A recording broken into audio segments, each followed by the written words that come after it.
Hello, welcome back. അവകാശം വന്നിരിക്കുന്നത് evening വ്ളോഗിൻ്റെ part 3. നമ്മൾ ഈവനിങ് വ്ളോഗിൻ്റെ പാർട്ട് 3 ആയിട്ടാണ് വന്നിരിക്കുന്നത്. നമ്മൾ കുളിച്ച് കഴിഞ്ഞു. ഇനി നമുക്ക് നമ്മുടെ ഫേസിനെ ഒന്ന് ബ്രൈറ്റ് ഒന്നും മീൻസ് പുട്ടി അങ്ങനെയൊന്നുമല്ല. I M natural beauty guys.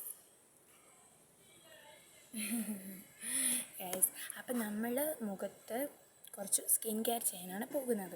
അതിന് ഇവിടെ അത് കാണുന്നത് ലൈക്ക് ഷെയർ സബ്സ്ക്രൈബ് ചെയ്യുക. നമ്മൾ കുളിച്ച് കഴിഞ്ഞിട്ടുണ്ട്. കുളിച്ച് കഴിഞ്ഞപ്പോഴാണ് മനസ്സിലായത് ഇത് കണ്ടു ഈ ഒരു ബ്ലാക്ക് കളറാണ്. But don't worry guys. അപ്പം നമുക്ക് ആദ്യം തന്നെ സ്കിന്നിന് ആയിട്ടുള്ള ക്ലെൻസർ വെച്ചു ഗൈസ്. ഫസ്റ്റ് തന്നെ നമ്മൾ ഡാബർ ഗുൽബറിയുടെ ഒരു 3-in-1 ഫേസ് ക്ലെൻസറാണ് ഗൈസ്. ഓൾ സ്കിൻ ടൈപ്പാണ്. ഞാൻ നേരത്തെ ബെൻസാറാസ് അങ്ങനെയാണ്ടൊരു ബ്രാൻഡിൻ്റെ ആണ് യൂസ് ചെയ്യുന്നത്. പക്ഷേ ഈ ബ്രാൻഡാണ് സ്പ്രേ ചെയ്യുന്നതാണ്. മറ്റേ സ്പ്രേ ചെയ്യുന്നില്ല, സ്പ്രേ ചെയ്യുന്നതാണ് നല്ല രസമാണ്. ചെയ്തെന്ന് പറഞ്ഞാൽ നമ്മൾ ബ്ലെൻഡ് ചെയ്തെടുക്കുന്നത്. ബ്ലെൻഡ് ചെയ്യണം. നല്ലൊരു സ്മെല്ലാണ്. പ്രോപ്പർ സ്കിൻ കെയർ എന്ന് പറയുമ്പോൾ തന്നെ മിക്കവരും അയ്യോ ഇത് പുട്ടിയിടുന്ന പോലെയാണെന്ന് വിചാരിക്കില്ല.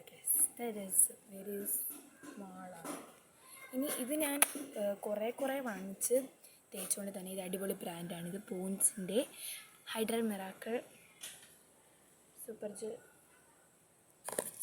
മോയ്സ്ചറൈസറാണ് ഗൈസ്. ഇത് വൈകിട്ട് കണ്ടാൽ ഞാൻ സൺസ്ക്രീൻ ഒന്നും ഇടാറില്ല.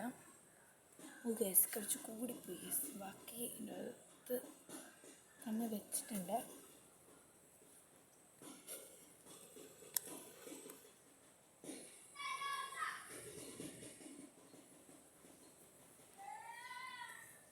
ഓക്കെ, നമ്മുടെ മുഖത്ത് ബ്ലെൻഡ് ചെയ്തിട്ടുണ്ട്. ഇനി നമുക്ക് അടുത്ത ഐറ്റം പൗഡറാണ് ഗൈസ്. എനിക്കിതെല്ലാം ടച്ചപ്പ് ചെയ്തതിന് പൗഡർ ഇട്ടില്ല, എന്തോ പഴമാണ് ഇത്. യാർലിയുടെ പൗഡറും കൂടി. ഈ ലാസ്റ്റത്തെ ഘടകമായ ലിപ്പ് ലൈനറല്ല സോറി, നമുക്കൊരു ലിപ് ബാം കൂടി അപ്ലൈ ചെയ്തെടുക്കാം. അതിൽ നമ്മുടെ ചുണ്ട് തന്നെ വരേണ്ടിയിരിക്കും ഗൈസ്. ഇതുകൊണ്ട് തന്നെ കുറച്ച് ബ്ലഷ് ഇട്ടിട്ടുണ്ട്. ബട്ട് ഗൈസ് ഒന്നും കാണുന്നില്ല.